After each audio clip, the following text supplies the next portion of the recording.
Hello students, स्वागत है आपका be learning tutorial YouTube channel में। आज के इस वीडियो में हम गणित कक्षा 10 अध्याय 12 प्रश्नावली 12 से प्रश्न चौथे को हल करने वाले हैं। ये जो किताब है डॉक्टर मनोहरे की है, जिससे हम लोग ये क्वेश्चन सॉल्व कर रहे हैं। अगर आप एनसीईआरटी की किताब से स्टडी करते हैं तो आप अपनी किताब की एक्सरसाइज 12.3 का क्वेश्चन नंबर 10 देख सकते हैं, कक्षा 10 का। चलिए देखते हैं कि ये क्वेश्चन है क्या और कैसे हम लोग इसे सॉल्व कर सकते हैं। यह है प्रश्नावली 12 का प्रश्न चौथा और एनसीईआरटी के एक्सरसाइज 12.3 का क्वेश्चन नंबर 10। देखिए इसमें कहा क्या गया है, एक समबाहु त्रिभुज ABC का क्षेत्रफल 17,320.5 सेंटीमीटर स्क्वायर है। इस त्रिभुज के प्रत्येक शीर्ष को केंद्र मानकर त्रिभुज की भुजा के आधे के बराबर की त्रिज्या लेकर एक वृत्त खींचा गया है। छायांकित भाग का क्षेत्रफल ज्ञात कीजिए। सबसे पहले हम इस क्वेश्चन की आकृति को बना लेते हैं। कुछ इस तरीके से तीन वृत्त बने हैं जिसमें एक समबाहु त्रिभुज बना हुआ है और इस समबाहु त्रिभुज की जो भुजा है, इसकी आधी जो लंबाई है वो इस वृत्त की त्रिज्या है। उसी तरीके से यहाँ पे जो ये वाली भुजा यहाँ से यहाँ तक का जो है, ये जो डिस्टेंस है इस वृत्त की त्रिज्या है।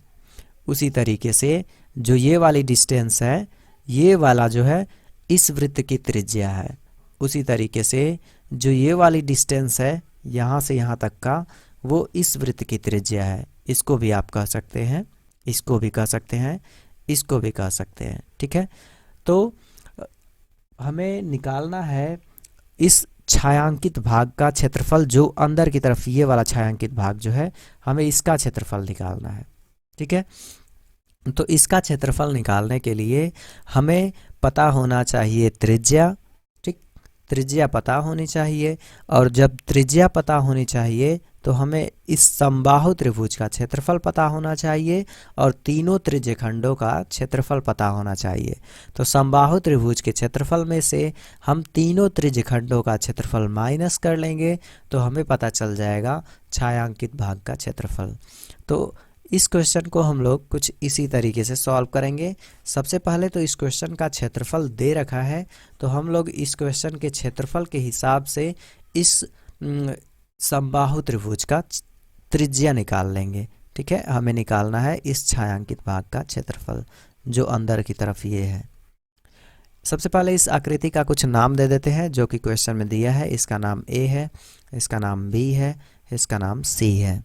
ठीक, और जो भुजा है AB, उसको हम कह सकते हैं कि ये बराबर होगी जो भुजा AB होगी वो बराबर होगी small r plus small r के। क्यों? क्योंकि देखिए क्वेश्चन में कहा गया है कि इस त्रिभुज के प्रत्येक शीर्ष को केंद्र मानकर त्रिभुज की भुजा के आधे के बराबर की त्रिज्या लेकर एक वृत्त खींचा गया है। यानी कि ये वाला अगर स्मॉल r है तो ये वाला भी कितना होगा, स्मॉल r ही होगा। उसी तरीके से अगर हम AC निकालें तो ये वाला r होगा तो ये वाला भी r होगा। उसी तरीके से अगर हम BC में निकालें तो ये वाला r होगा तो ये वाला भी r होगा। क्यों? क्योंकि यह एक समबाहु त्रिभुज है और समबाहु त्रिभुज का प्रॉपर्टी होता है कि सभी भुजाएं आपस में बराबर होती हैं। तो अगर ये इतना आधा भाग r है तो आधा भाग ही भी r ही होगा। जैसे मान लीजिए कि यह एक कोई समबाहु त्रिभुज है। ठीक है, ये भुजा 5 सेंटीमीटर है। ठीक, तो 5 का आधा अगर आप करोगे तो कितना आएगा, 2 सही 1/2 यानी 2.5 सेंटीमीटर। तो अगर हम इसका आधा करें तो जो इतना पार्ट बनेगा ये 2.5 सेंटीमीटर बनेगा। उसी तरीके से जो इतना पार्ट बनेगा वो 2.5 सेंटीमीटर बनेगा। सेम कंडीशन इस फिगर पे लागू होती है। यानी कि हम कह सकते हैं कि भुजा AB जो होगी वो r है प्लस स्मॉल r यानी कि 2r सेंटीमीटर। ठीक, अब हमें निकालना है इसका त्रिज्या। तो क्षेत्रफल दिया गया है तो जो चीज़ें दी गई हैं उसी का फार्मूला लगाएंगे। तो लिखेंगे यहाँ पे समबाहु त्रिभुज ABC का क्षेत्रफल, समबाहु त्रिभुज ABC का क्षेत्रफल। समबाहु त्रिभुज का क्षेत्रफल का जो फार्मूला होता है वो होता है करड़ी में 3/4 गुणे भुजा का स्क्वायर।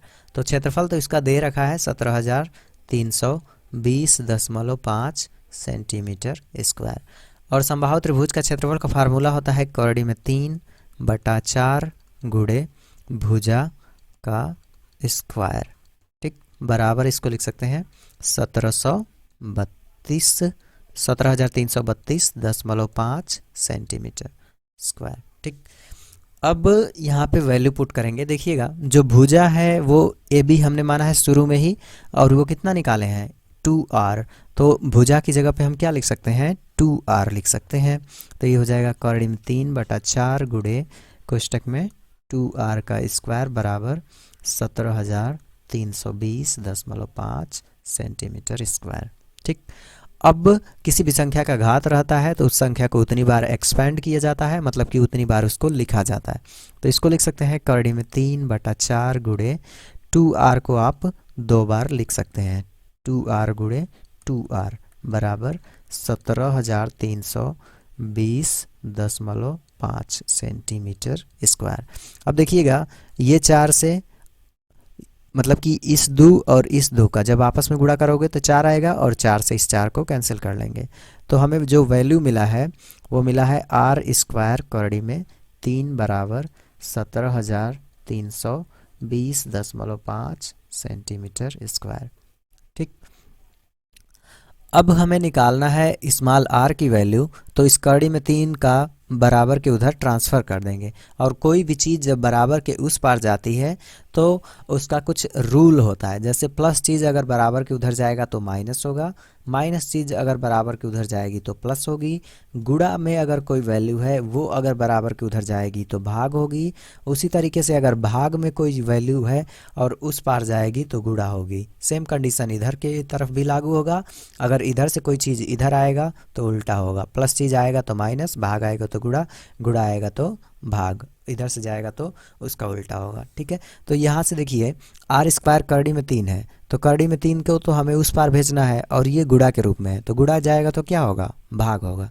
तो इसको लिख सकते हैं r स्क्वायर बराबर 17,320.5 बटा करड़ी में 3। ठीक, अभी हमने आपको यहाँ से समझाया कि कैसे ये हुआ है। अब हमें निकालना है स्मॉल r की वैल्यू। तो उसको निकालने से पहले करड़ी में 3 की वैल्यू हमें पता होनी चाहिए। तो करड़ी में 3 की जो वैल्यू होती है वो होती है 1.73 1.73205 1.73205। ठीक है, इतना होता है करड़ी में 3 की वैल्यू बराबर करड़ी में 3। ठीक है, तो करड़ी में 3 की जगह पे हम इतना लिख सकते हैं। तो चलिए इसको आगे सॉल्व करते हैं। इसको लिखेंगे r स्क्वायर बराबर 17,320.5 बटा करड़ी में 3 था, तो करड़ी में 3 की वैल्यू हमें यहाँ से पता है कि 1.73205 होती है। तो उसको यहाँ पे लिख लेंगे 1.73205। ठीक,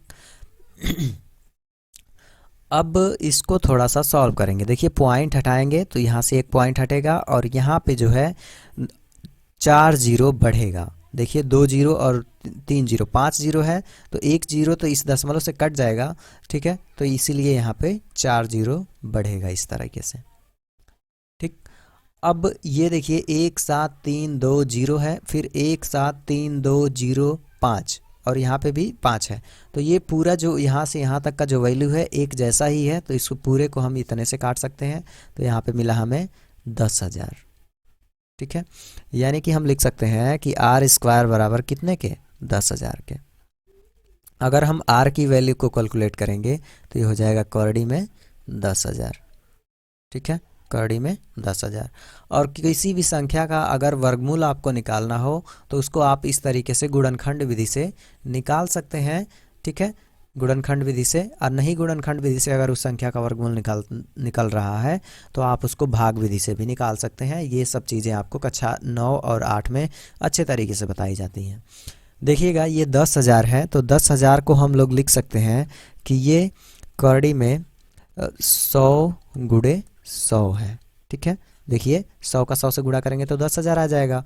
और देखिए दोनों वैल्यू सेम है तो इसमें से एक वैल्यू बाहर निकल जाएगी, यानी कि जो आर की वैल्यू हमें पता चली वो कितना पता चला, 100 सेंटीमीटर। और हमें आर की वैल्यू की ही ज़रूरत है क्या निकालने के लिए, त्रिज्यखंड का क्षेत्रफल निकालने के लिए। ठीक है, क्यों त्रिज्यखंड का क्षेत्रफल निकालेंगे, क्योंकि यहाँ से यह एक समबाहु त्रिभुज बन रहा है और यहाँ से यहाँ तक का जो ये वाला पार्ट है यह एक त्रिज्यखंड ही तो बन रहा है। तो इन तीनों त्रिज्यखंडों के क्षेत्रफल को अगर हम लोग घटा दें समबाहु त्रिभुज के क्षेत्रफल में से तो हमें छायांकित भाग का क्षेत्रफल पता चल जाएगा। इसीलिए हम लोग स्मॉल आर की वैल्यू कैलकुलेट कर रहे हैं।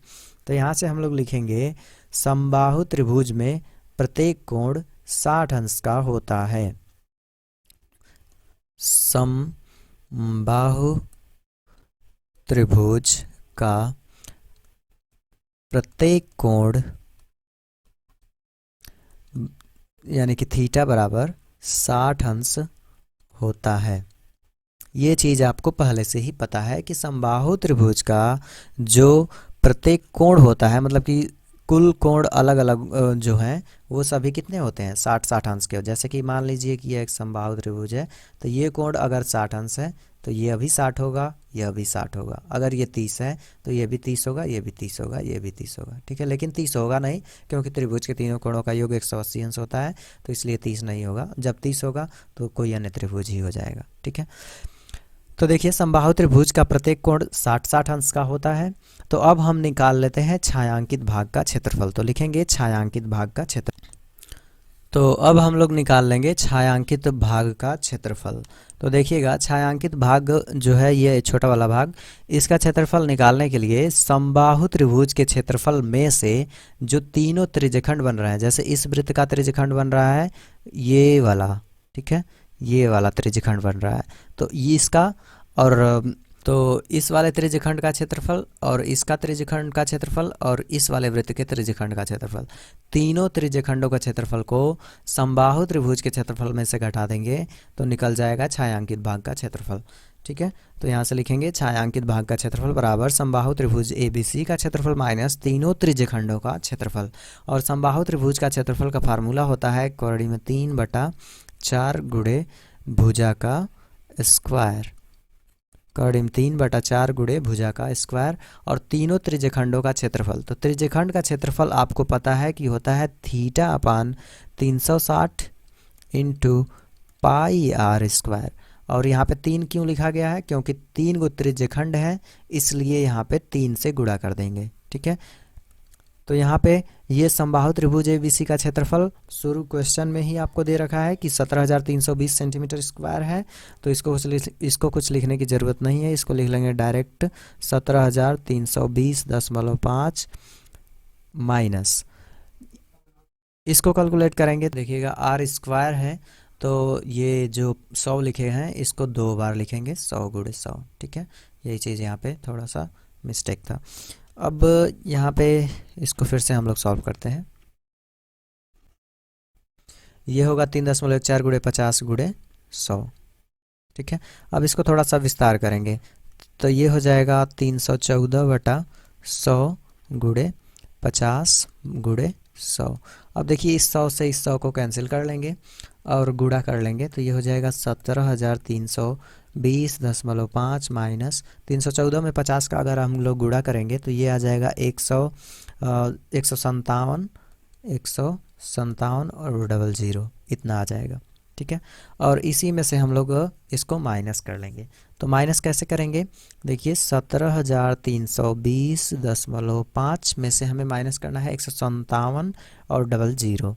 तो देखिए इसके इधर कोई पॉइंट नहीं है तो इसको हम लोग इधर ही लिखेंगे। और कैसे लिखेंगे, पीछे से लिखेंगे, यहाँ से 0,0,7,5। अब इसको माइनस कर लेंगे यहाँ पे। अब आप चाहें तो पॉइंट लगा सकते हैं और 0।